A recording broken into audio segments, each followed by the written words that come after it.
Começando mais um Linha de Trava. Ela é professora e historiadora, presidente estadual da UP, Unidade Popular, nomeadamente no Ceará, se tornando a primeira mulher trans de um diretório estadual, também nomeadamente o Ceará.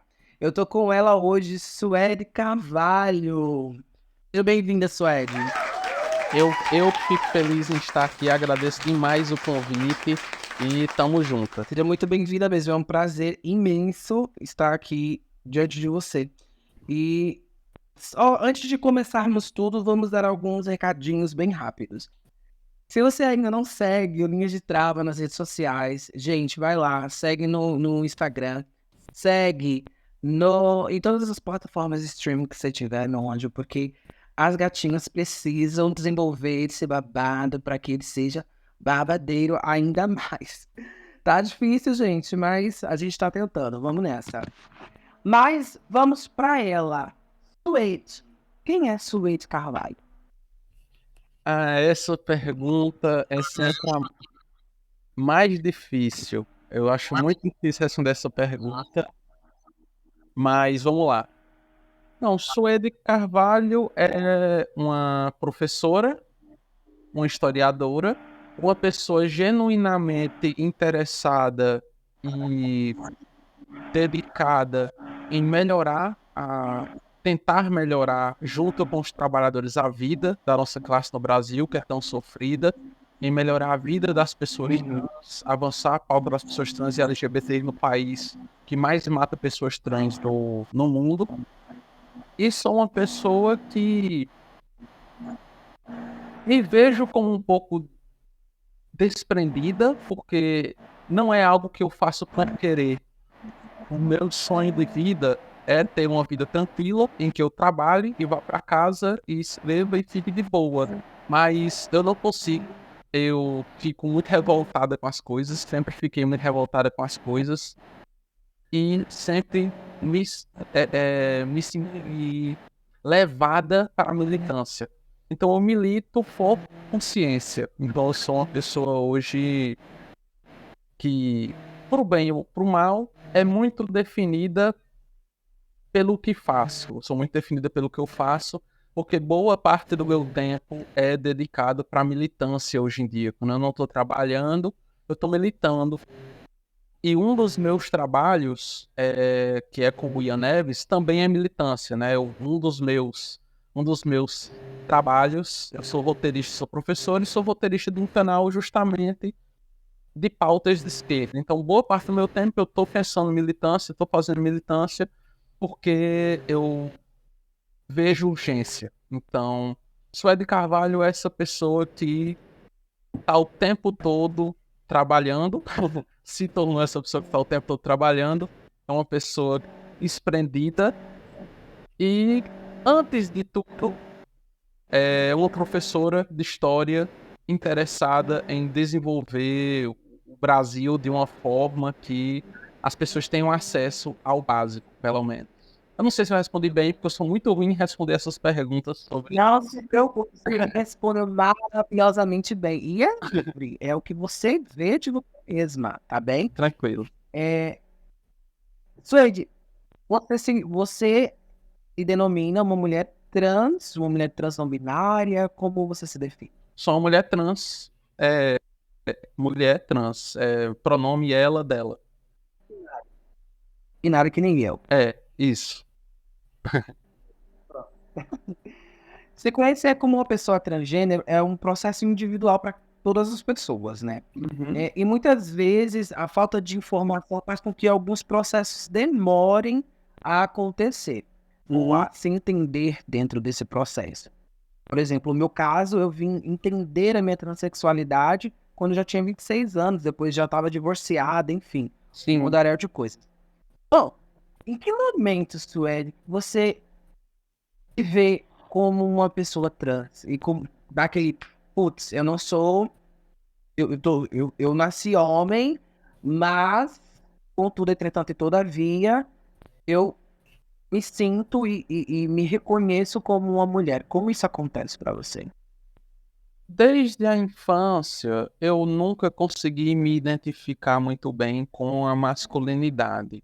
eu sempre fui Uhum. uma criança, entre aspas, feminizada, né? Que as outras crianças zombavam, tiravam onda por ser muito feminina, né? O viadinho, entre aspas, né? Tu sabe bem como é isso. O claro. O viadinho, né? O boiolinha. E eu também sofri muita repressão da família, né? Minha família sempre via esse meu jeito e eu era muito reprimida. Minha família brigava comigo, cria jeito de homem, para de andar assim. E a igreja também. Eu fui criada dentro da igreja evangélica, então a repressão era muito grande, tanto no sentido de que a homossexualidade, a bissexualidade, transgeneridade, tudo isso é condenado, demonizado dentro da igreja, né? Então, eu sempre fui reprimida, tanto por entender desde criança, ser ensinada desde criança que a homossexualidade, bissexualidade, né, a lesbicidade, tudo isso era pecado, sempre fui ensinada assim. Uhum. A transexualidade, a transgeneridade nem se fala, era uma coisa é, do inferno mesmo, dentro da igreja, isso. E eu, e eu vivia com essas informações. Então, além de eu viver com essas informações, eu também era reprimida pelo bullying que eu sofria dentro da igreja, por ser vista como uma pessoa muito feminina e tal, né? Então, Uhum. isso sempre teve comigo, digamos assim. E eu só vim sentir mais liberdade quando eu saí da igreja. Quando eu saí da igreja e passei a viver minha vida de forma mais livre, longe da igreja, tentando descobrir quem eu sou de fato fora da igreja, aí eu fui me Uhum. descobrindo enquanto uma pessoa trans, né? A minha primeira namorada, eu era tão reprimida sexualmente e nesses assuntos que eu tive minha primeira namorada só com 18 anos de idade, né? Eu só namorei pela primeira vez com 18 anos, quando eu tava nesse processo de sair da igreja e tal. E ela me ajudou muito nesse sentido, a me entender e tal. Ela me ajudou muito. E eu me identifico como uma pessoa trans desde 2014, desde os 18 anos. Hoje eu tenho 28, então desde os 18, vai fazer 10 anos aí que eu me identifico como uma mulher trans. No começo é difícil, porque eu era a única mulher trans da minha idade, para qualquer lado que eu olhava. Estamos falando de Juazeiro do Norte, uma cidade no interior do Ceará. Apesar de ser uma cidade grande no Ceará, é uma cidade muito machista, muito religiosa. E para onde eu Como olhava, todo interior. pois é. E para onde eu olhava, não tinha pessoas trans. Eu era a única pessoa trans. Então eu tive que fazer tudo por minha conta. Eu tive que fazer tudo muito sozinha e com muitos erros, com muitos acertos, desde maquiagem, acertar na maquiagem, até me entender mesmo, né? E fazer tudo isso muito sozinha. E também enfrentando rejeição dentro da própria comunidade LGBT. A comunidade LGBT nem sempre foi receptiva com pessoas trans. Acontecia muito, por exemplo, de homens gays virem dar em cima de mim e falarem tipo, ah, mas tu nem é tão feminina assim, tu só não tá confusa, não. Tipo, né, para eu deixar de me entender como mulher, para eles terem uma chance por serem homens gays e tal. Isso acontecia muito. Então, Uhum. com o tempo isso foi melhorando, porque foram aparecendo, se descobrindo outras pessoas trans, mas em 2013, 2014, eu era a única pessoa trans de 18 anos de idade em quilômetros, e foi muito difícil. A repressão familiar, a forma como minha família reagiu foi muito complicada no começo, o medo do desemprego, a própria zombaria, pessoas ridicularizando, tudo isso foi muito difícil. Mas com o tempo eu fui criando uma casca e hoje eu sou muito resistente à transfobia. Uhum. Inclusive, eu aconteceu até algo chato, que eu considero chato, que é o fato de eu ter, entre aspas, me acostumado com a transfobia, no sentido de que eu chego no lugar e espero a transfobia, e quando ela vem, eu penso, né? O mundo não aceita. O mundo não aceita pessoas trans. O mais normal é a transfobia. E é um pensamento errado que eu tenho que combater dentro de mim. Mas foi consequência de anos sofrendo transfobia, sendo ridicularizada, zombaria.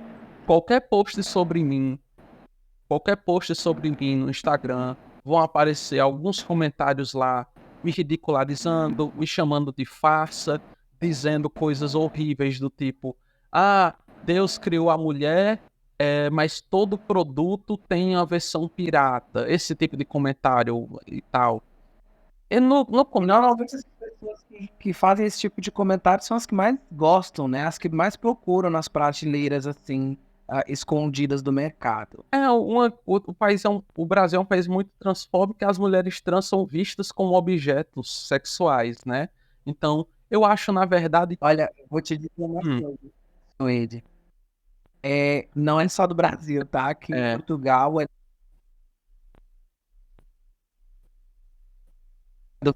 dentro da comunidade LGBTQIA+, há uma resistência gigantesca contra as mulheres trans. Eu vejo os gays daqui da região, de Portugal no geral, que eu conheço, eles são pessoas extremamente delimitatórias. Olha, você é trans, eu respeito, word mama, yes, mas eu não quero amizade, tá? Sim. Isso queima. Já basta ser gay, as pessoas não vão aceitar muito bem eu andando com mulheres. Então tem muito disso aqui também, sabe? Pois é, e eu tive que conviver com isso por muito tempo e eu me acostumei, entre aspas. Mas nós não podemos nos acostumar, nós temos que combater e é preciso, nós não podemos normalizar esse tipo de coisa, né?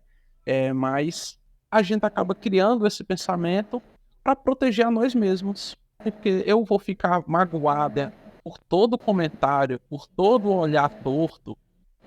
Se eu for ficar magoada por todo comentário, por todo olhar torto, eu tô ferrada. Tô ferrada, não vou ter mais paz mental nenhuma.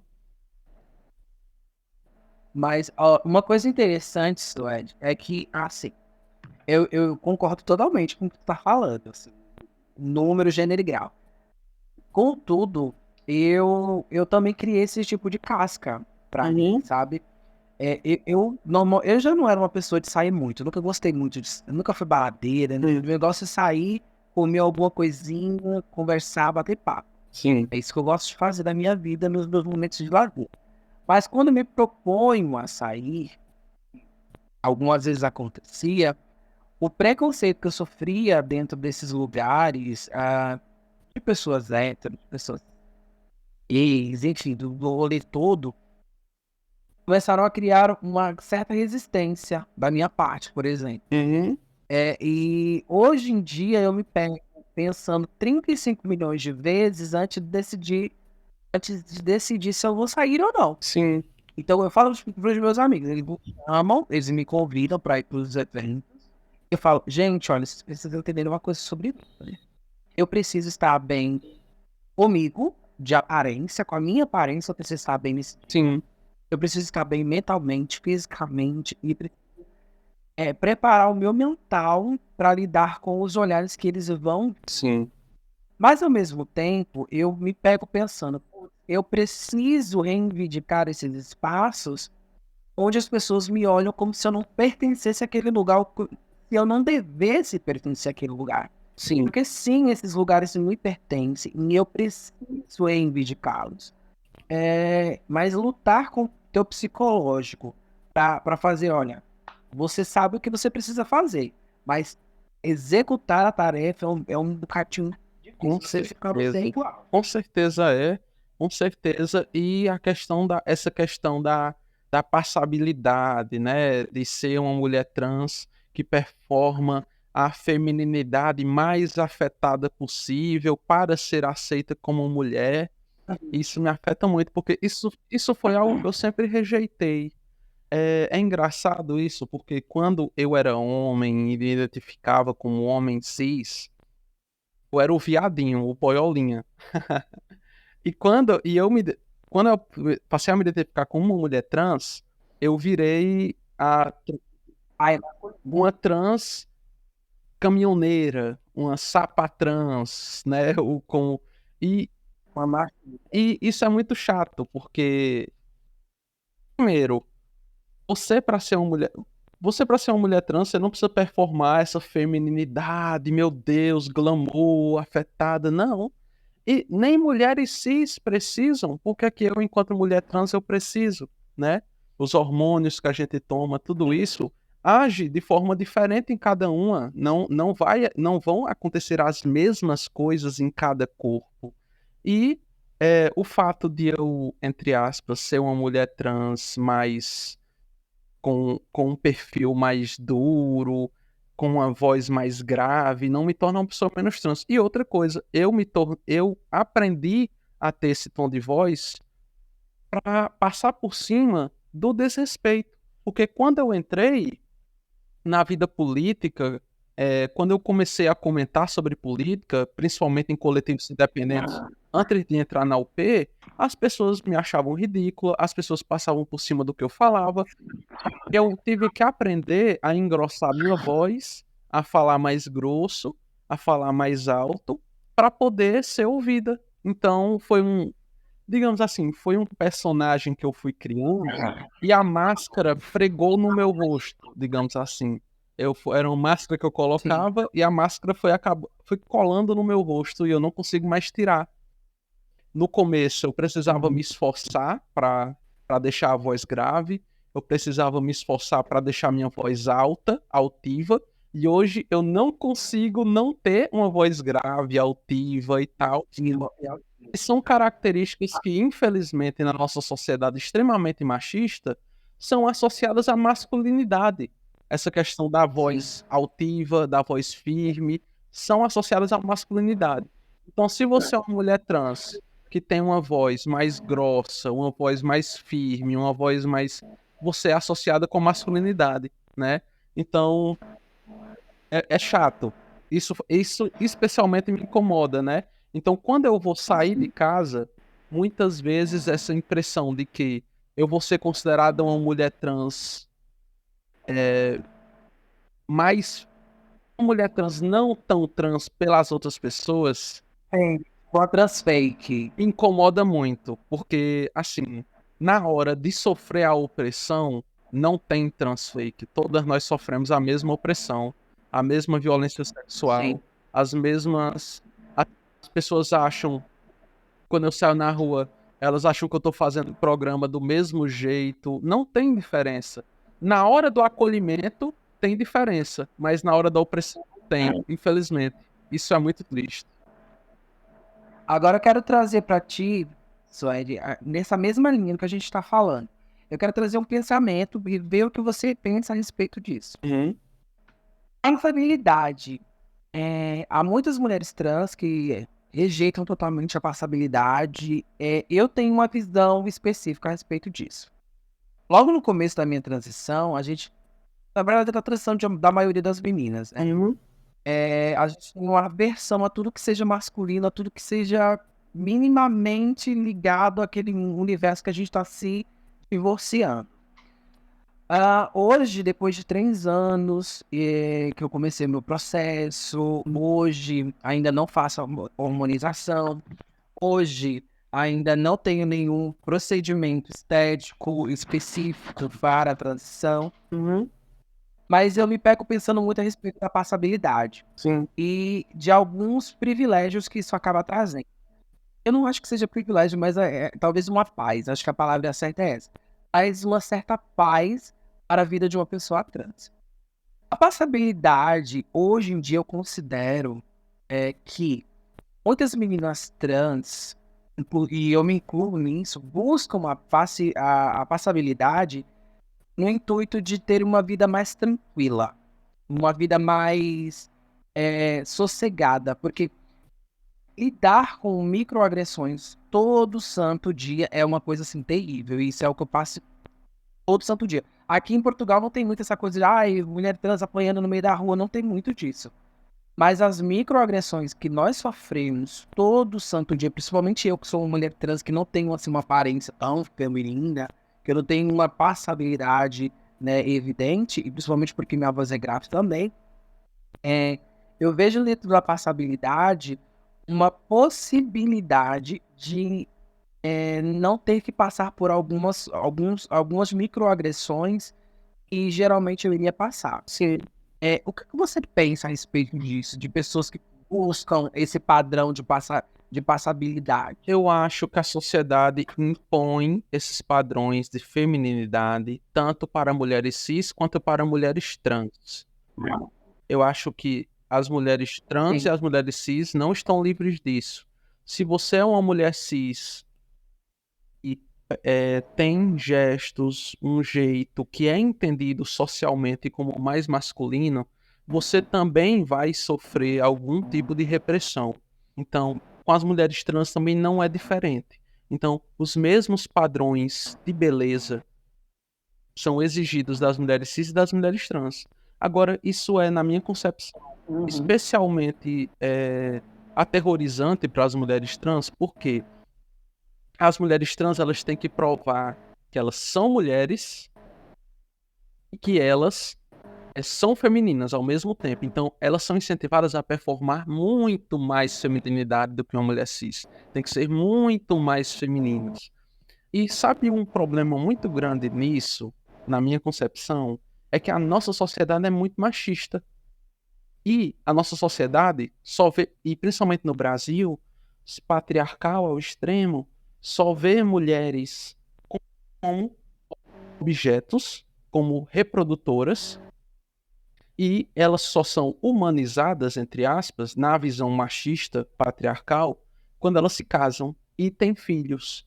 Então, o que redime e humaniza a mulher nessa visão machista, patriarcal, é ser a mãe, a dona de casa, a mulher de família. Uma mulher trans, ela pode performar muita femininidade, mas ela não vai gerar filhos da mesma forma que uma mulher cis. Então, a nossa sociedade, ela entende a mulher trans como uma mulher incompleta, como uma mulher que nunca vai chegar ao ponto de ser humanizada. Você nunca vai ser uma mulher de verdade. Pois não pode ser humanizada na maternidade. Essa é uma visão compartilhada pelos machistas e pelas feministas radicais, pelas headfans, que também entendem dessa forma. Vamos falar sobre elas daqui a pouco. Que entendem isso. E é uma visão conservadora que vê a mulher como um modo de produção. Ela vê a mulher como um objeto para gerar novos trabalhadores, no caso da classe trabalhadora, e herdeiros, no caso da burguesia. Então, a mulher não é vista como um ente de vontade própria, é vista como um objeto, como propriedade de um marido, e ela é humanizada pela maternidade. Algo que uma mulher trans não consegue fazer da mesma forma que uma mulher cis, por suas especificidades. E isso não é um demérito nem um juízo de valor. São especificidades. Mas a nossa sociedade machista, que só consegue entender as relações interpessoais e amorosas de um sentido utilitarista, qual é a primeira coisa que um conservador diz quando se fala de casamento LGBT, casamento igualitário? Homem com homem não se reproduz, porque nós, na nossa sociedade capitalista, só vemos as relações amorosas como utilitaristas, como parte do modo de produção, como para produzir novos seres. Então, a mulher trans não entra nessa lógica. Então, a mulher trans ela é vista apenas como uma mulher no sentido sexual. Então, é por isso que uma mulher trans muitas vezes só consegue emprego na prostituição e por isso que o Brasil é o país que mais consome, é o país que ao mesmo tempo é o que mais mata mulheres trans e o que mais consome pornografia trans, porque o Brasil vê a mulher trans como um objeto sexual. Então, eu acho que eu tenho só fazendo um ponto desse. Eu tenho um questionamento que é meu, que eu sei que você não vai conseguir dar a resposta assim, bater o martelo falando que isso requer estudos específicos e tal.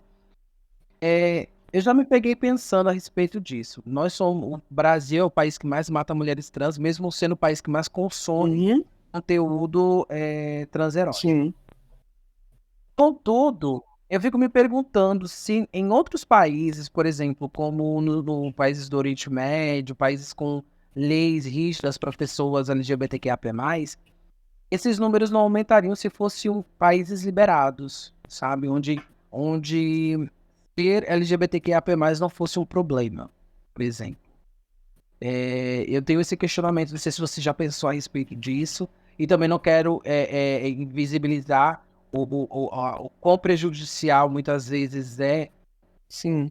Eu acho que sim. Eu acho que haveria sim um aumento, porque, na minha concepção, está profundamente ligado o machismo e a transfobia, a visão da mulher trans como um objeto sexual, está profundamente ligado com esses números. Então, os países que mais perseguem mulheres trans são os que não as veem como seres humanos, mas apenas como objetos sexuais. Então, é de se esperar que sejam nesses países que esses números sejam altos, né? Então, eu acredito que sim. Obviamente, é um idealismo, né? A gente não tem essa realidade para avaliar, mas a partir da nossa experiência no Brasil, eu acredito que também seria assim com esses países. Minha opinião é essa, assim. Sim, entendi. Eu também penso a respeito disso, mas a gente precisa sim falar sobre problemas pontuais, já que é o Brasil que nós vivemos e é lá que a gente tem poder político de mudar alguma Sim. coisa. Agora, me diz uma coisa, Suede, qual foi a coisa mais bizarra que aconteceu por causa da transexualidade na tua vida? Uma situação que aconteceu, que você estava lá e a pessoa reconhece como uma pessoa trans sei lá, muda todo o espectro de negócio. Deixa eu ver. Foram tantas experiências que eu acredito que Temos. eu acredito que foram as primeiras perguntas. Obviamente não foram as coisas mais bizarras no sentido de agressão, de violência, mas as primeiras perguntas que eu passei quando eu me descobri uma mulher trans lá em 2013, 2014, eram perguntas tão, assim, idiotas, ridículas. Era tipo, as pessoas chegavam e me perguntavam, e nesse tom, tá? As pessoas chegavam para mim perguntando nesse tom, tu quer ser mulher, né? Tu quer ser mulher, então tu gosta de homem, tu é gay. Aí eu, não, eu sou bi. Aí a pessoa, peraí, como é que tu quer ser mulher e fica com mulher? Aí eu, meu Deus, cara. Existem mulheres lésbicas, existem mulheres bi, mulheres não ficam só com homem. E por algum motivo, não entrava na cabeça da pessoa. A pessoa não conseguia apreender isso, que eu sou uma mulher trans, e isso não implica que eu me sinta atraída por homem necessariamente. Eu me sinto, mas não necessariamente. Isso não entrava na cabeça das pessoas. Eu ficava chocada e eu achava muito bizarro como não entrava. As pessoas parece que tinham um bloqueio. Elas não conseguiam ou não queriam compreender que mulher não fica só com homem. Mas isso se resolveu, assim. Tem menos disso hoje em dia. Isso era lá em 2013, 2014. Hoje em dia, esse tipo de pergunta não aparece mais. Porém, eu ainda lembro delas e fico pensando como é que eu não me irritava, como é que eu não ficava irritada com perguntas assim. E perguntas nesse tom. Tu quer ser mulher, né? Então, tipo, tu quer ser mulher, né? Pô, é isso, assim. Eu Validando exatamente o seu lugar, é, né? Dizendo, olha, você não vai é, ter, mas tu quer ser. é. Aí, É muito engraçado isso. não, Pode continuar. eu acho que essa foi a coisa mais bizarra que me vem à cabeça. Aconteceram muitas outras, inclusive violências e tudo. Tem outra coisa que me irritava muito. Desculpa, eu não podia falar, mas vai ser rapidinho agora. Não, pode. A ameaça na forma de conselho, isso me chocava um pouco. Como era isso? Eu chegava na faculdade e o guarda da faculdade dizia tipo, ai, mas se... ai, tu anda assim pra todo canto, é? Aí eu disse, ando assim pra todo canto. Aí, pois se tu aparecer no meu trecho desse jeito, os caras lá não vão aceitar, não vão gostar. Tipo, o cara tava na forma de um conselho, não vem pro meu trecho, me ameaçando, tipo, restringindo o espaço que eu posso andar. Isso aconteceu muitas vezes, assim, um conselho na forma de, também, as coisas estão vindo na minha memória. Transporte público, pregação e transporte público. Tô lá eu indo pro trabalho. Meu primeiro emprego foi de telefonista, né? Emblemático, mulher trans, telefonista, né? Meu primeiro emprego foi esse.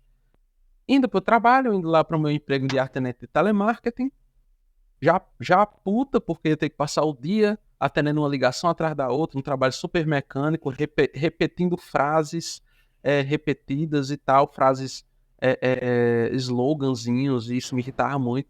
Mas enfim, indo pro trabalho, no ônibus de boa, aparecia um pregador e começava a pregar. Quando o cara via uma pessoa trans, uma mulher trans dentro do ônibus, ele ia direto pra mim. Ele ia direto na minha direção. Já aconteceu de botar a mão na minha cabeça e orar pra mim. Já aconteceu de eu, já aconteceu de eu dormir no ônibus e acordar com um bilhetinho no meu bolso da camisa com o texto bíblico. Já aconteceu invadindo o meu espaço mesmo. Já aconteceu de eu estar andando na rua e escutar comentários impertinentes assim, dizendo que aceite Jesus que ele vai te tirar dessa vida, não sei o quê.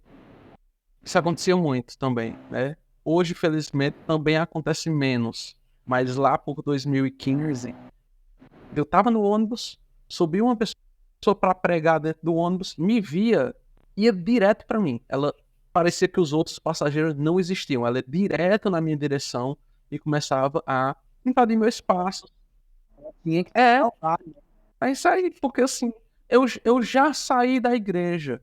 Para mim, a salvação foi sair da igreja. Eu não quero voltar. Enfim. Pois é. Menina, então, e eu compartilho de alguns sentimentos com você. Quando eu digo que eu fui casada com uma mulher, as expressões das pessoas, assim, é algo. Chega a ser Eu também fui engraçado. casada com Porque, mulher também. Eu também fui casado com mulher. Enquanto mulher trans já. aqui, porque realmente as pessoas. Eu era uma Hã? mulher trans já e casei com outra mulher. Mulher trans. Não, no meu caso, eu era um boy na época, né? Me assumi ali com 26, 26 anos, não, 27. 27 anos. Mas eu já estava divorciado na época. Mas é quando eu falo para as pessoas que eu era uma mulher casada, que eu sou divorciada, as pessoas ficam em choque. Divorciada com homem, né? E eu, não, com mulher. E a pessoa fica, como assim, mulher? Você é mulher trans, e não sei o que. Gente, pessoas bi, pessoas trans, pessoas existem, pessoas com sexualidade existem. Né? Então, é algo assim surreal, é bizarro, mas é muito, muito irmos no bairro. Outra coisa, somos todas de igreja. Todo mundo veio da igreja. Eu não sei que LGBTQ mais ama tanto uma Não é? igreja. Mas enfim. Acho que o desejo de participar, de pertencer a algo é grandioso demais. A gente vai. No meu caso, eu sou ateia. Eu me tornei ateia. Não foi em função dos traumas da igreja. Não foi em função. Quando eu saí, eu ainda acreditei em Deus por algum tempo. Mas hoje eu sou ateia. Eu não tenho religião e eu respeito, obviamente. Mas eu não quero participar de religião alguma. Não é um espaço que eu me sinta confortável.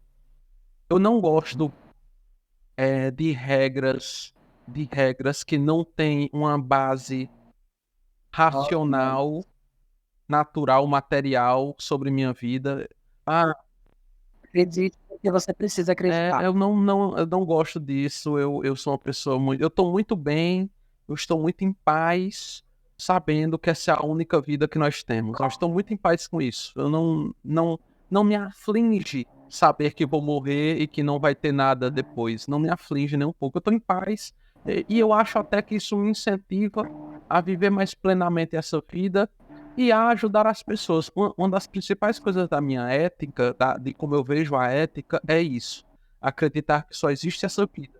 E eu acho muito injusto que só exista essa vida e tanta gente esteja passando fome sem capacidade de aproveitar a única vida que elas vão ter. Eu fico muito mal com isso. Vamos Pois é. viver 70, 80 anos e a maioria das pessoas vai viver esses 70, 80 anos sem perspectiva, sem significado, vendo seus filhos passando fome em um emprego que elas odeiam, sendo exploradas, e isso me incomoda. Então, parte da minha ética vem de eu acreditar que essa é a única vida, vem de ser ateia.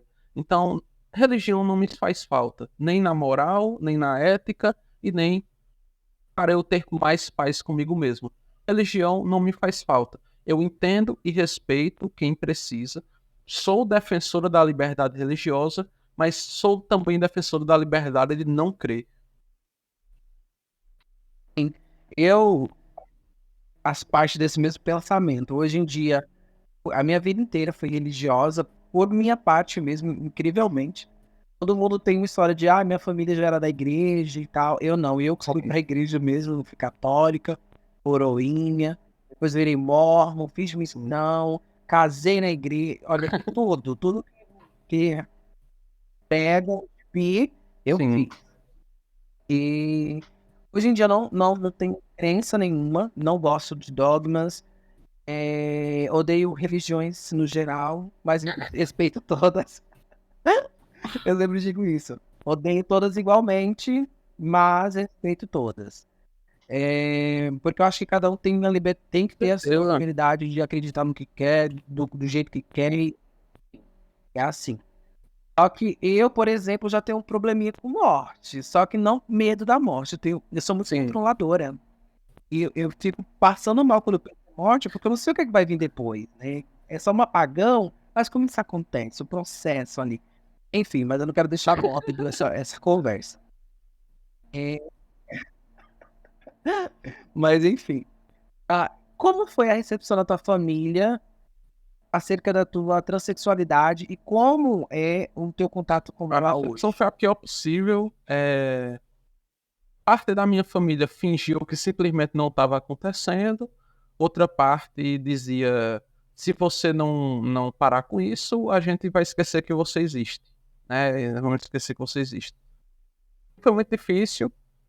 é, Demoraram muito a aceitar. Até hoje não aceitam. Até hoje vivem em negação. Tipo, não me renegam quando eu vou para um lugar, me aceitam tranquilamente, me tratam com respeito, mas só me tratam no masculino, não me tratam no feminino, se negam a me ver, né? E eu simplesmente cansei de brigar. E então não não não entro nessa seara. Mas no começo foi muito difícil mesmo. Quando eu era casada, quando eu falei que eu sou casada, né? E postava uma foto em rede social e a minha companheira ia lá e comentava, linda, não sei o quê. Um parente me ligava, por que que você aceita que sua mulher chame você no feminino, não sei o quê, como se eu tivesse que ser. Você é homem, tem que se impor como homem. Eu recebia essa ligação, sabe? Da minha família. E eu desligava na cara, obviamente, porque é absurdo, né? Mas era assim, sabe? No início, rejeição, depois uma negação violenta, uma negação assim de não pode ser, não pode ser, não, né? Se aceite como homem, não sei o quê. E depois uma negação no sentido de simplesmente ficar de boa, mas não aceitar em silêncio, né? Minha relação é essa. E assim, apesar disso, me dou bem. Apesar disso, me dou bem. Eu tento ser diplomática e aceitar que eles não vão mudar esse pensamento, né? Então, com minha família, eu tenho essa relação um pouco de morde e assopra, digamos assim, nesse sentido. Não é o ideal, mas eu não quero ter que ficar brigando o tempo todo, ter que... Cansei, já são 10 anos aí, alguns desses anos foi brigando e eu cansei. Estou ficando velha, estou ficando velha e estou escolhendo estou escolhendo as brigas que eu quero agora e essa é uma briga que eu não acho que vale a pena, até porque ela não deu resultado e não está dando resultado. Então, eu vou manter uma relação, deixa eles pensarem do jeito que acharem melhor, e eu fico na minha. Você segue. Isso, é isso. Até porque eu trabalho, hoje eu moro sozinha, eu também me divorciei, também me separei, vivo sozinha hoje, pago minhas próprias contas, tenho meu trabalho, tenho minhas coisas, então a vida é minha, eu sou uma pessoa completamente independente. Agora nós vamos para a parte política. O papo maravilhosa, maravilhoso. Mas eu quero também falar sobre política, tá?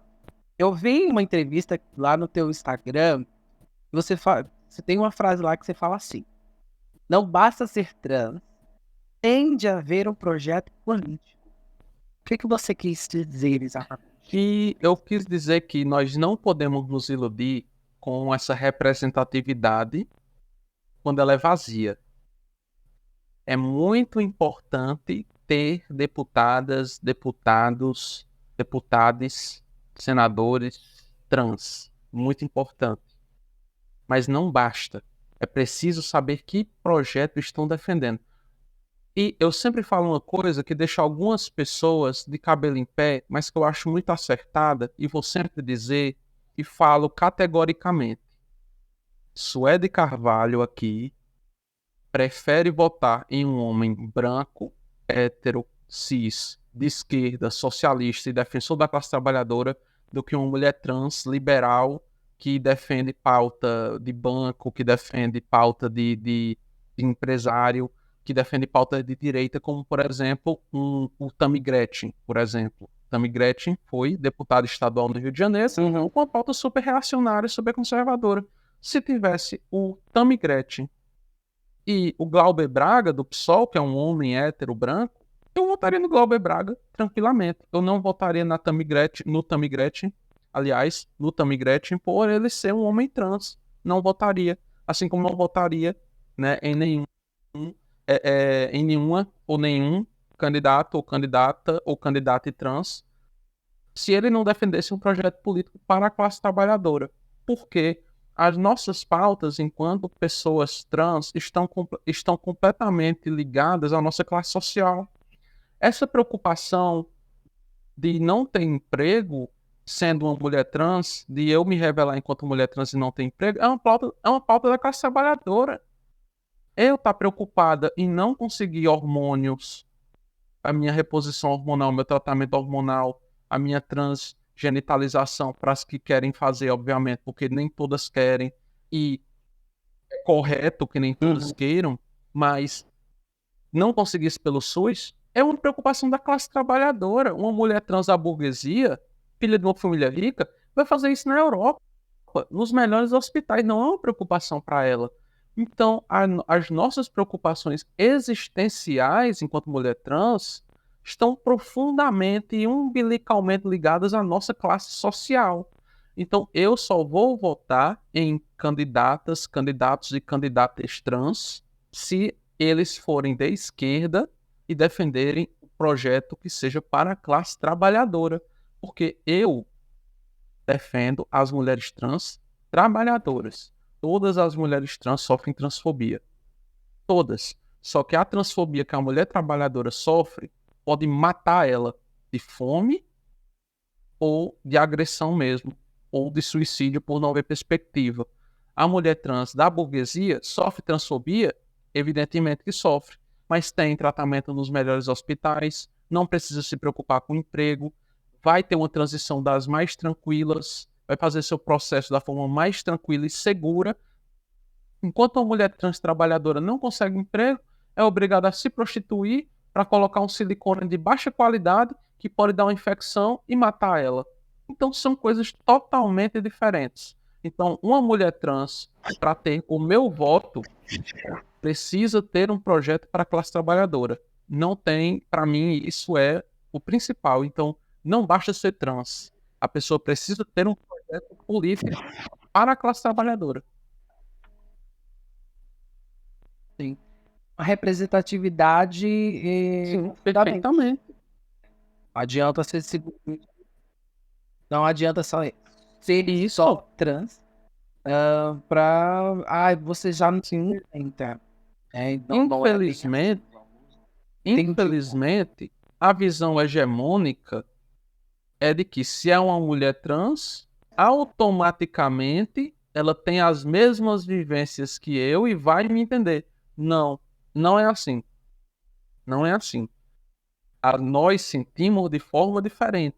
Eu sinto de forma diferente do que você que está ouvindo sente, do que você mesma sente. Nós sentimos de forma diferente. Então, eu achar que eu. As vivências Exatamente. são Então, eu achar que a pessoa, por ser mulher trans, automaticamente tem a mesma vivência, os mesmos sentimentos que eu, não, não tem. Se fosse assim, nós não teríamos tantas mulheres cis atacando os direitos das mulheres no Congresso. Damares, Cássia, Bia Kicis, Carla Zambelli, uma porrada de diferentes. outras mulheres aí no Congresso atacando as pautas feministas, atacando os direitos das mulheres. E são mulheres, sofreram machismo também e sofrem machismo, mas não sentem da mesma forma que que as outras mulheres, né? Então a vivência tem limites, a representatividade tem limites e o projeto político ele é o principal. Evidentemente que a representatividade é importantíssima, mas a representatividade, o projeto político é o principal. Ele transcende isso, o projeto político. Sim, eu entendi perfeitamente agora que você colocou. Eu concordo, inclusive, com o que você falou. Não adianta a gente ter uma falácia, ai, precisamos apoiar e nananã. Mas também a pessoa que está sendo apoiada, ela precisa também mostrar um resultado. Ela precisa mostrar algum propósito, algum foco, né, de um direcionamento para que aquele apoio seja um apoio que vai render frutos, é um investimento de tempo, de mental, de saúde, do seu voto, da sua confiança, para que aquela pessoa traga algum resultado favorável, né? Não só para mulheres trans, mas também para a população no geral, até porque quando é legislado, quando você ali é representando o povo, você está representando o povo, você não representa só Com certeza. parcela. Claro que as pautas serão mais direcionadas para aquela parcela que você representa ultimamente. Enfim, mas eu entendi o ponto. Agora, aproveitando já esse ganchinho que você falou sobre mulheres e que falam de outras mulheres e criticam outras mulheres feministas, feminismo trans, o que você sabe, o que você entende a respeito do assunto? Eu não entendo muito sobre feminismo trans, mas eu sou da linha do feminismo marxista que abarca mulheres trans, abraça mulheres trans, né?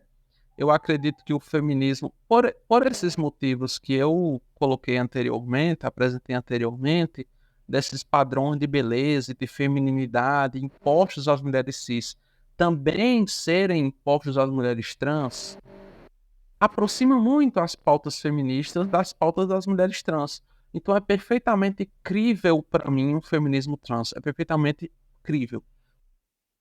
Eu não sou adepta, mas é incrível para mim. Eu sou uma feminista marxista, né? Eu sou do feminismo marxista. Então, existe O que é o que feminismo? tem essa linha que eu te apresentei, de que o projeto é para as mulheres trabalhadoras, com recorte de classe.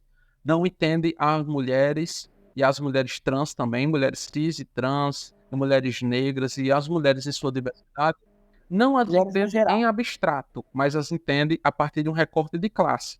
É um feminismo voltado para mulheres da classe trabalhadora. É um feminismo que entende que há, querendo ou não, um antagonismo material entre as mulheres burguesas e as mulheres trabalhadoras, porque as mulheres burguesas exploram o trabalho das mulheres trabalhadoras. E o nosso objetivo é a construção do socialismo, em que ninguém viva da exploração do trabalho alheio, seja mulher, seja homem. E nós, o feminismo marxista, somos dessa linha. Então nós não entendemos as mulheres em abstrato, nós as entendemos a partir de um recorte de classe, né? E dentro desse recorte de classe, nós entendemos que as trabalhadoras são diversas. Existem as trabalhadoras negras, que inclusive são maioria, a população negra é maioria no Brasil, a maioria das mulheres são negras, e a maioria das trabalhadoras são negras, Sim. então as mulheres negras, as mulheres brancas, as mulheres trans, trabalhadoras, é isso que importa, é um projeto para mulheres trabalhadoras. Então esse é o foco, mas acho legítimo, acho que faz sentido, pelo que a gente já veio conversando, que haja um feminismo trans. É legítimo e faz sentido. Ok. Uma pergunta, que é uma pergunta real minha mesmo, porque como eu falei antes para você de a gente começar a gravar, eu tô nesse processo entendendo mais sobre o que é socialismo. Porque quando a gente tá na escola, a gente estuda um pouquinho sobre, é muito abstrato, é muito longe, é muito distante, todos os exemplos são muito, muito longínquos. E ao mesmo tempo, quando as pessoas questionam, eu vejo muitas pessoas de direita, quando vão debater com uma pessoa LGBTQIA+, que se diz de esquerda, utilizar as seguintes frases, né? O Che Guevara matou gays, o Lenin matou LGBTQIA+, o Stalin, na verdade, né? O Stalin matou pessoas LGBTQIA+, e o cara de Ásia todo, sabe? Como lidar com essas informações de que esses grupos, né, que representaram ali a socialismo,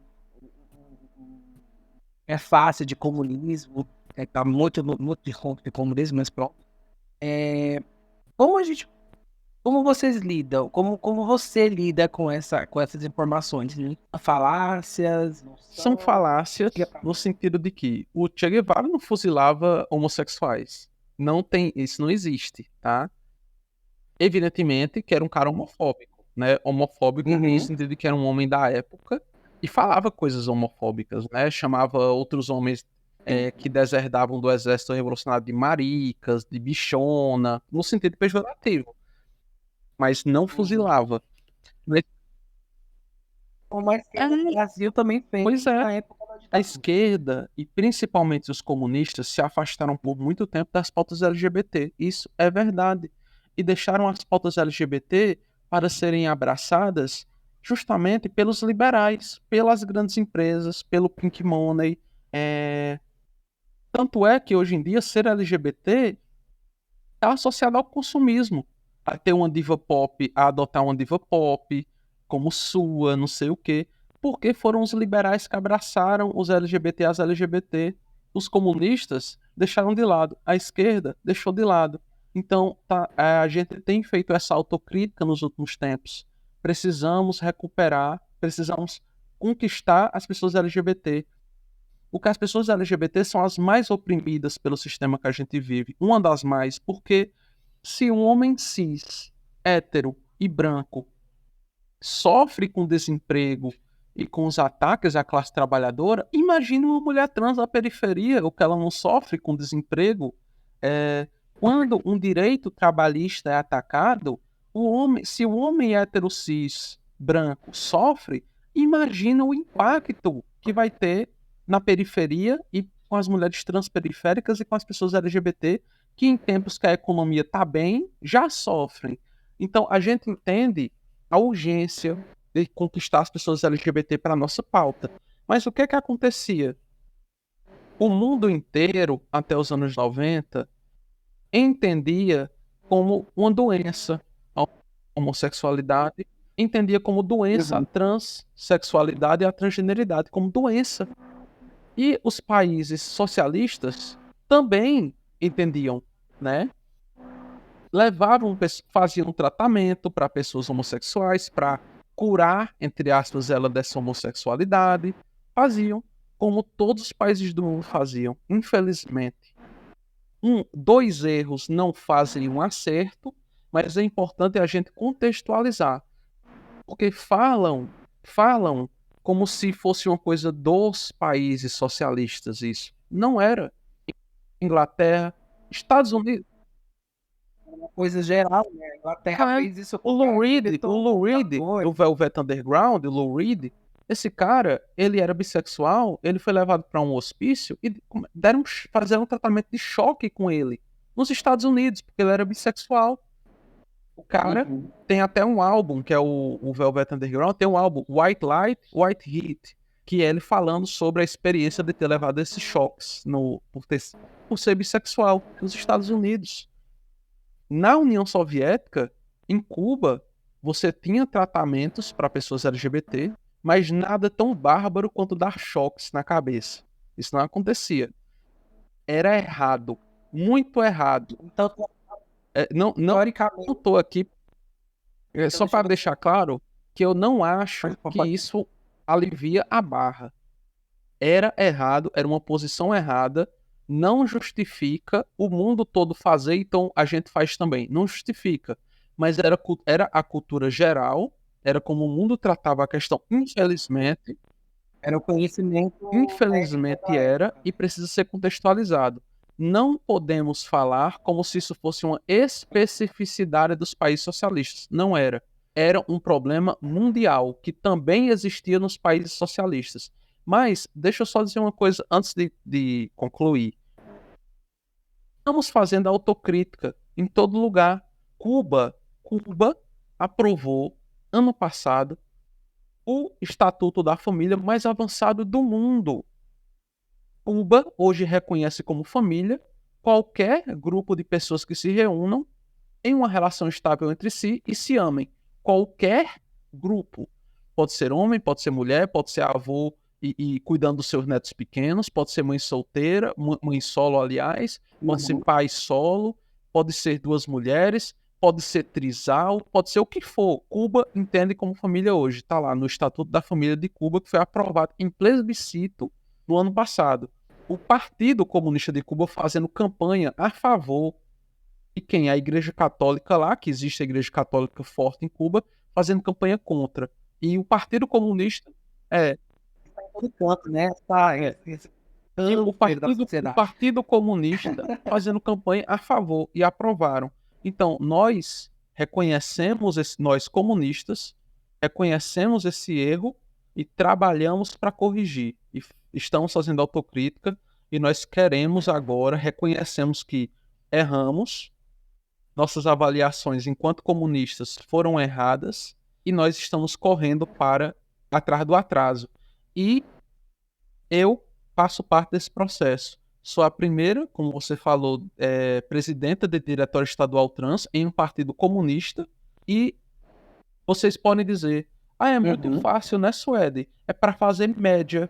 Um partido vai botar na mão de uma mulher trans o Diretório Estadual, que tem poder de fazer intervenção nos diretórios municipais, que é uma figura central nas negociações políticas a nível estadual e federal, na mão de uma mulher trans para fazer média, eu acho muito improvável. É um esforço real de reconhecer a minha militância e também de acreditar que a mulher trans tem tanta capacidade quanto uma mulher cis e um homem de exercer esse papel, que é um papel muito importante. Repito, a presidenta de um diretório estadual tem poder de intervir nos diretórios municipais, de destituir diretórios municipais.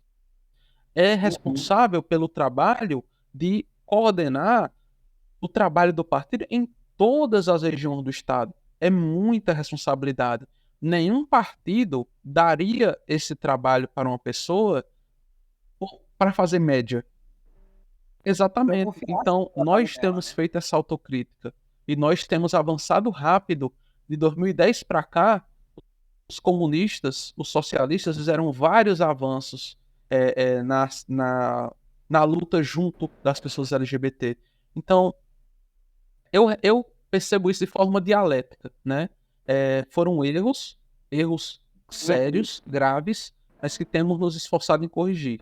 E erros que são contextualizáveis na época, mas que não são menos infelizes por isso também.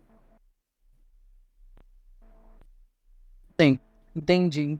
Entendi a lógica e faz sentido na minha cabeça também. Agora, eu vou fazer uma pergunta mais específica da região do Ceará. Vamos lá.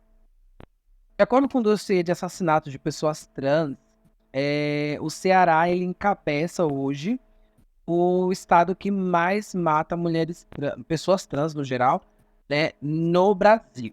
Em 2022 foi o Ceará. Quais são as políticas públicas, já que você faz parte de um diretório regional, quais são as políticas públicas que hoje vocês estão pensando a respeito desse tipo de situação acontecendo com... Primeiramente, universalizar os conselhos LGBT, que eles sejam ativos, participativos, universalizar para todos os municípios, fazer, enquanto nós não estamos no poder, no Estado, nós não temos o governo do Estado, nós não temos, enfim, uma bancada grande na Câmara, nós lutamos por isso através do movimento social, através de protestos, manifestações e de conversas com parlamentares também, articulações políticas. Universalizar os conselhos de LGBT em todos os municípios. Universalizar também os centros de referência. A maioria dos municípios não tem centro de referência de saúde LGBT ou terceirizam, como é o caso da minha cidade, Juazeiro do Norte. Terceirizam para uma ONG. A prefeitura não é quem elabora a política pública. Eu acho isso muito ruim. É preciso uma política pública organizada pela prefeitura, com participação popular, com plenárias organizadas, e um centro de referência forte e atuante. Nós queremos universalizar.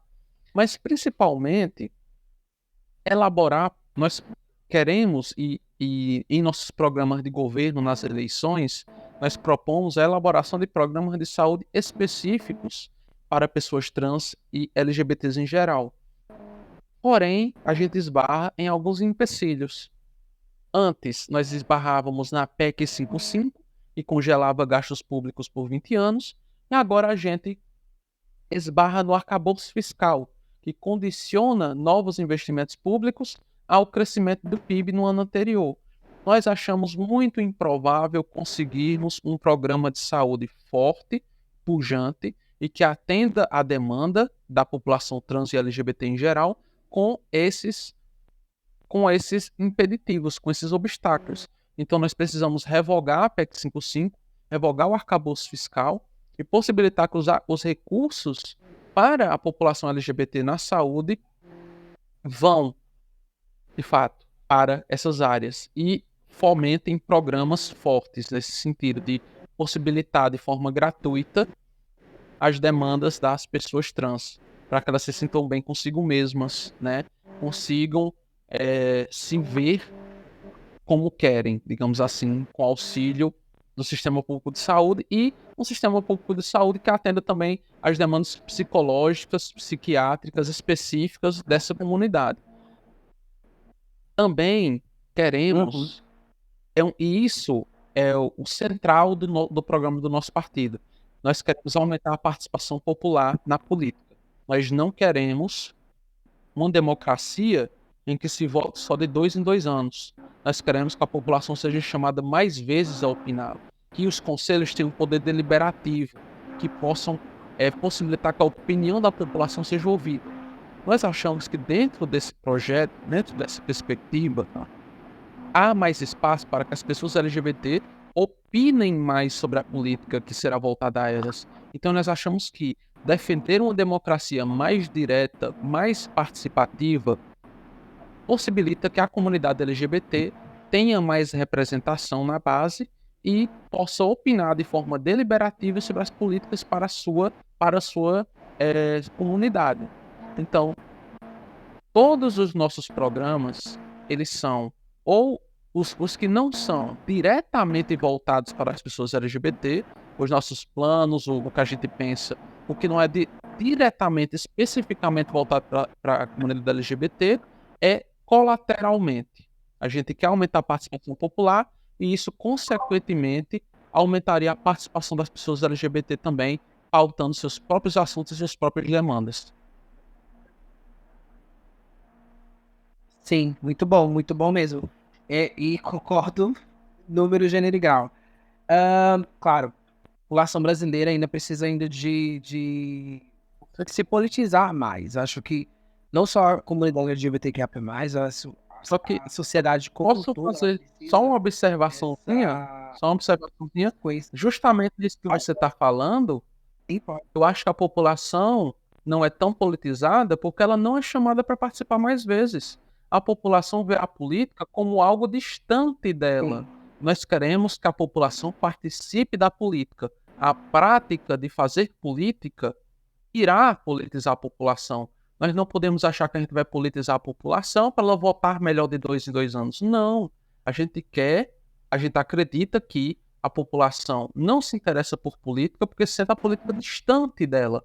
Se nós aproximarmos a população da política, a população vai ver a política sendo feita de fato e vai se politizar.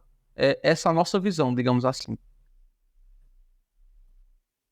Você não acha que também parte disso, dessa não participação tão veemente da população, é uma consequência da falta de tempo, de lazer, de obter conhecimento que a grande massa da sociedade não tem? Por exemplo, uma pessoa que está preocupada em comer, em trabalhar, para se alimentar, para cuidar dos filhos, para levar todo esse processo que é a vida de um trabalhador, sobra pouquíssimo tempo para a pessoa parar, sentar, tentar entender sobre o que está sendo debatido na política, e isso acaba fazendo com que as pessoas simplesmente, ai não, vou votar ali de 2 em 2 anos, representem, eles fazem o que quiser. Talvez não seja um pouco disso também a consequência dessa elite, dessa aristocracia política que nós temos na maioria dos países, onde geralmente eles estão lá, pai, filhos, e vai seguindo todo mundo com a mesma família, fazendo a mesma coisa, e a população que está tão atarefada sempre, que não tem tempo de obter conhecimento, de parar e analisar de fato propostas.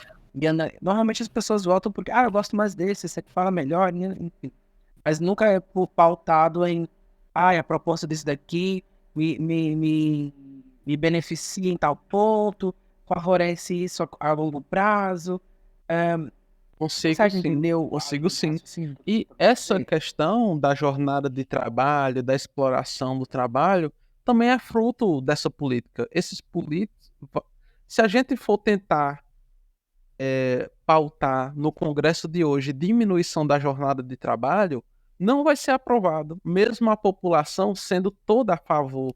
O Globo, o G1, fez uma pesquisa recentemente que mostra que mais de 80% dos trabalhadores são a favor da redução da jornada de trabalho e mais de 90% dos patrões são contra, né? Os trabalhadores são maioria. Pois é, os trabalhadores são maioria, mas mesmo assim os deputados votariam contra e são contra, porque representam os patrões. Então, colateralmente, também tem a ver com o afastamento da política, porque, veja bem, a vontade da maior parte da população é trabalhar menos. Mas, apesar disso, aprovam leis que nos fazem trabalhar mais do que nós já trabalhamos. Não há qualquer medida para uma valorização real mesmo no nosso salário, que consiga fazer com que nós e nossas famílias vivamos melhor. Aumentou acima da inflação. Tá, R$ 20 acima da inflação, eu vou comprar dois litrões de local e acabou, né? Pô, R$ 20 a mais acima da inflação. A população quer lazer, quer poder ir pro cinema, quer poder ir com os filhos pro cinema, passar mais tempo com os filhos fazendo coisas interessantes, divertidas, e com o salário mínimo de hoje não é possível fazer isso. Então, essa consequência, ela é fruto de nós termos um governo e um parlamento ligado aos interesses dos patrões. E o povo sabe e sente na pele isso. Então, de qualquer forma, é o afastamento da política sentido na pele. Eu tenho certeza que se a população tivesse mais gerência e pudesse opinar mais diretamente, eu duvido que nós ainda estaríamos trabalhando 44 horas por semana. Teria caído para no mínimo 40 já. E o trabalhador trabalha muito mais do que é necessário para garantir o lucro do patrão, até mesmo. Porque a gente trabalha, só parte da nossa jornada ela é remunerada, né? Tem aquela mais-valia, o conceito clássico do Karl Marx. À medida que a tecnologia avança, nós conseguimos, com as ferramentas de hoje, tirar o valor do nosso salário, que vai ser o nosso salário no final do mês, por dia, mais rapidamente. O resto do dia a gente trabalha de graça. Digamos que eu trabalho numa fábrica de sapato, produza 10 mil em mercadoria, aí vou receber no final do mês 1.320. Aí você vê, por dia, dividido pelos dias que eu trabalhei, 1.320, eu produzi 10 mil reais por dia. E vou receber o quê por dia? 50 reais? 32 reais? Ou seja, em meia hora ou menos, eu produzi o valor diário que no final do mês vai ser somado para dar meu salário. O resto eu trabalhei de graça. Então, é dessa forma que o patrão obtém lucro. É na exploração do trabalho, é na mais-valia. Então, se você diminui a carga horária de trabalho, sim, você diminui a margem do lucro do patrão, mas não o suficiente para ele falir, por exemplo. Porque você ainda vai. Pois é, e nunca Vai quebrou. quebrar as Né? empresas. Nunca quebrou.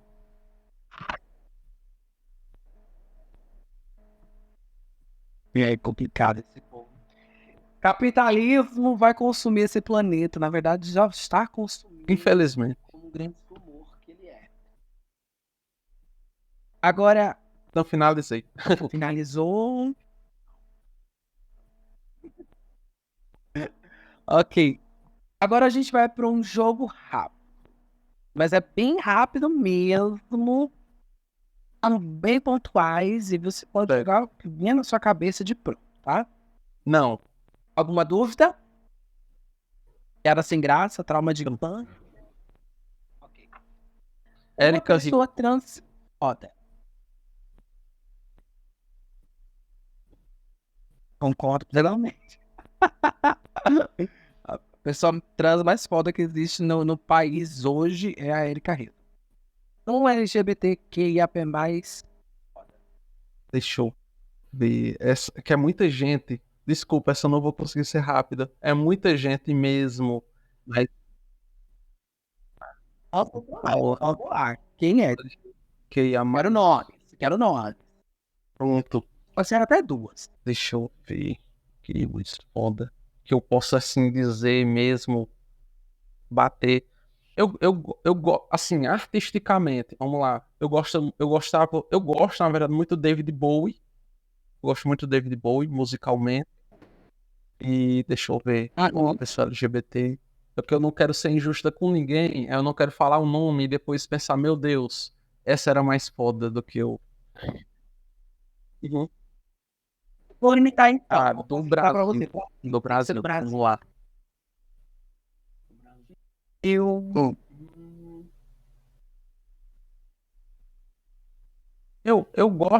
gosto muito.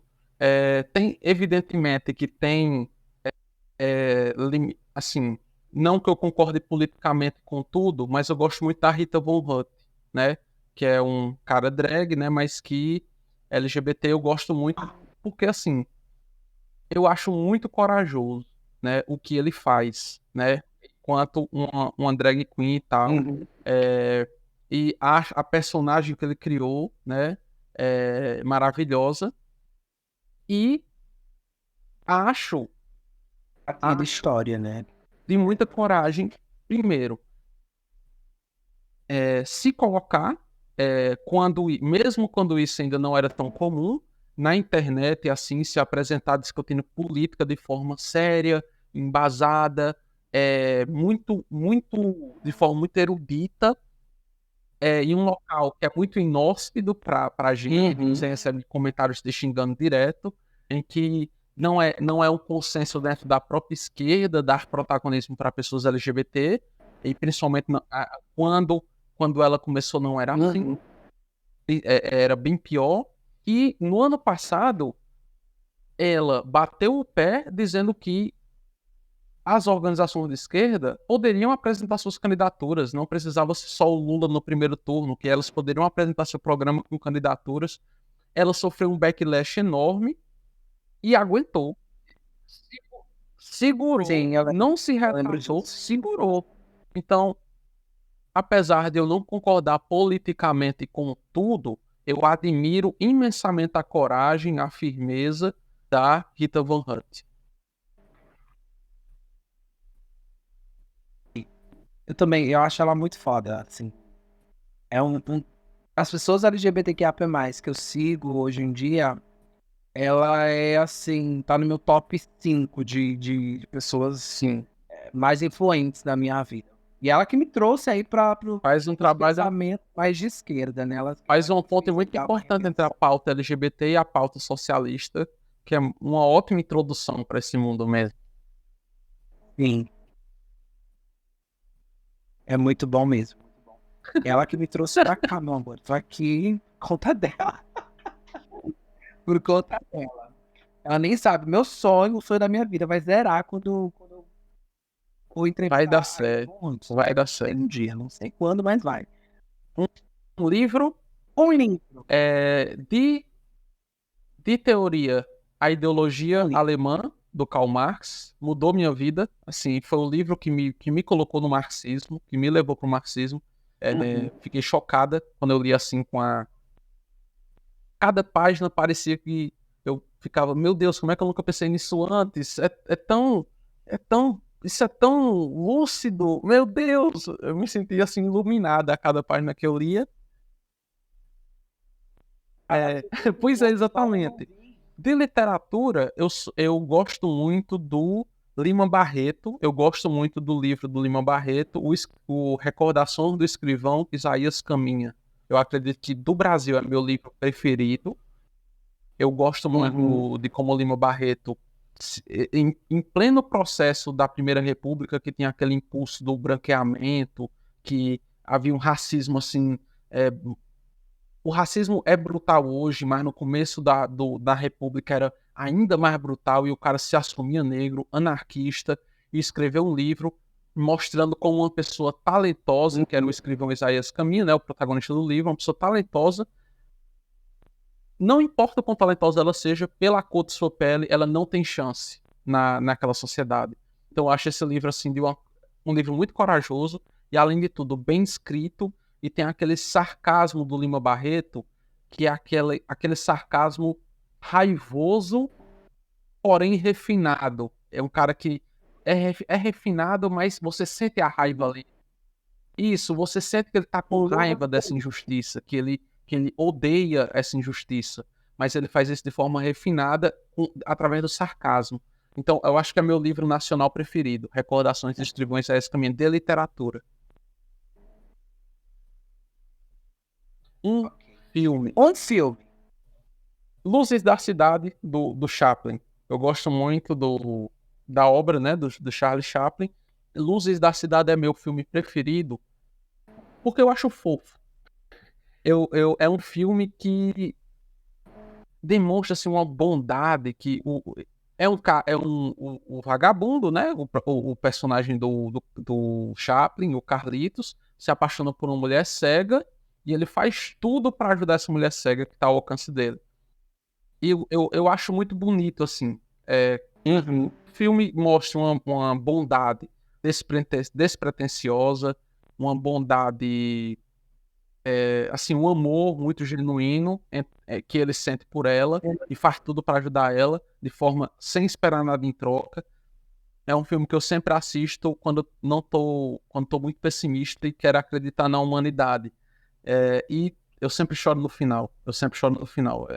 Eu já assisti esse filme umas 1000 vezes e eu sempre choro no final. Quando ele é preso. Enfim, é um filme com mais de 100 anos, pessoal. Eu vou dar spoiler. Tem mais de 100 anos esse filme, tá? Ele é preso porque ele conseguiu dinheiro para pagar a cirurgia dela, né? Para ela recuperar a visão, cirurgia revolucionária da época. Ela nunca tinha visto ele, nunca tinha visto. Ele fingia que era uma pessoa rica. Quando ele, ele é preso por ter conseguido esse dinheiro, acham que ele roubou, ele sai da cadeia todo esfarrapado, mais do que ele já era. A moça tá curada, entre aspas, né? Porque, né, ela recuperou a visão com essa cirurgia. É, Conseguiu abrir uma loja de flores, está bem de vida. Ele passa na rua, acontece uma confusão que ela vai ao encontro dele, não sabendo quem ele é. Aí ela aperta a mão dele e ela percebe que era ele. Aí ela fica chocada por perceber que era ele. E tudo que ele pergunta é se ela tá bem agora, né? Se ela consegue ver agora, se deu tudo certo. É tudo que ele pergunta. E eu sempre choro nesse final. Ele passou por tudo aquilo, passou por Spoiler! Ele passou por tudo aquilo e a preocupação dele era se ela estava bem agora, se ele conseguiu ajudar ela. E esse filme é muito lindo e eu sempre choro no final.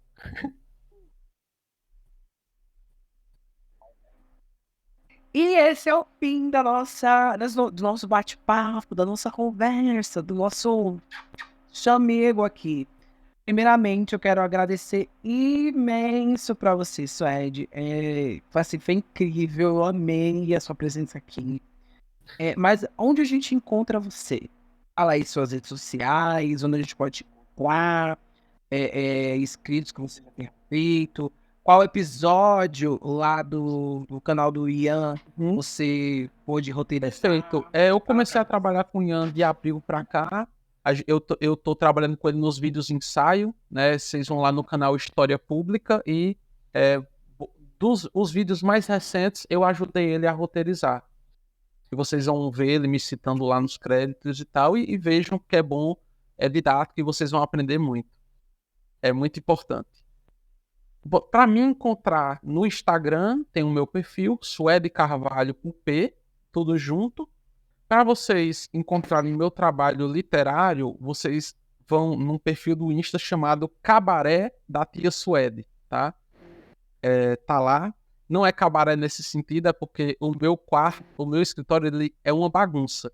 Aí aqui no Ceará, a gente costuma dizer que tá um, tá um cabaré esse quarto. Aí é o cabaré da Tia Suede, porque eu faço no escritório os vídeos e ele é muito bagunçado. E eu contribuo também com um coletivo de escritores, escritoras e quadrinistas, que é o coletivo Satírica. Vocês podem pesquisar no Insta, coletivo, underline, satírica, com K, em vez do C é o K, e vocês vão encontrar muita coisa que eu produzi junto com esse grupo também, tá? Então, esses são, digamos assim, os meus principais trabalhos e as coisas nas quais vocês vão me encontrar. E antes de finalizar, quero agradecer pelo convite, né? Fico muito lisonjeada, foi de fato uma conversa muito boa e adorei lhe conhecer, tá? Adorei lhe conhecer. Foi uma surpresa muito agradável e adorei a conversa. Eu também amei muito, assim, eu tô muito suspeita para falar, porque eu tô nessa vibe mesmo, entender esquerda, e mais do que isso, de ver mulheres trans foda, e dar oportunidade para que elas possam aparecer no holofote e sair da escuridão. Eu quero mulheres trans ocupando espaço mesmo, tomando os lugares que pertencem a nós, sabe? Se somos boas, se somos adequadas para aquele momento, para aquela pauta que nós estamos apregoando, nós precisamos estar lá nos holofotes, receber os louros dos nossos trabalhos, Com certeza. da nossa força. E vocês, gente, que escutaram até aqui, não segue a gente ainda nas redes sociais, Vai lá no Instagram agora, vagabundinhas, vagabundinhos e vagabundinhas. E segue a gente lá, @linha de trava PD. Vocês não podem deixar de fazer isso, porque a gente precisa do apoio de vocês para que esse canal cresça e também possa dar mais visibilidade para outras mulheres trans. Se vocês querem me seguir nas redes sociais também, @carapietra. Não tem como errar, eu sou a única, a mais bela que está lá, então é por isso, gente. Vai lá, vai me seguir também. Azul da Gá. Obrigada pela presença de vocês aqui, por terem escutado a gente até agora. E até a próxima. Fui!